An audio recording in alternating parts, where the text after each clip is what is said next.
We vragen onofficiële Bakkenbaarden Clubdag, een tattoo-conventie en een rock'n'roll. Dus dat is de dag wat een beetje de hoofdlijn is. Maar een onofficiële Bakkenbaarden conventie? Nou, we hebben een Bakkenbaarden Club Holland, sideburns.nl. En je mag zelf een onofficiële meeting organiseren. En dat hebben we vandaag hier onder andere. Jo, het de grootste Bakkenbaarden van de club haast dat? Eerlijk gezegd, ik heb wat sparen. Ik wist dat het er kwam en toen dacht ik, dan gaan we ook even voor het volle pond. Dus even mooi verzorgen. En dat is goed lukt.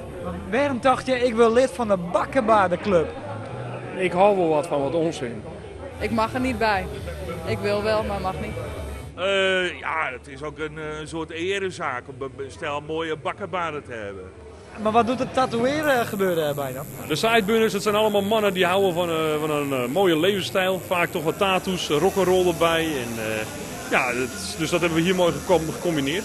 En je hebt ook het logo getatoeëerd. Ja, ik ben een van de 6 zijn het, de 6 of 7 die het officiële logo van de club hebben. De bokkenkop. En dus eeuwig verbonden met de sideburners. Het staat voor mij voor heel veel plezier. Hoe gaat het? Ja, het gaat hier wel best. Ja? Ja. Hoeveelste is dit? Nou ja, weet ik niet. Tel kwijtgeraakt. Bakkenbaarden en tatoeages gaat goed samen, geloof ik.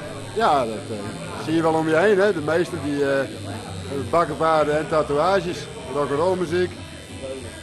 Wat is daar nou zo mooi aan? Nou ja, het is leven. Ja.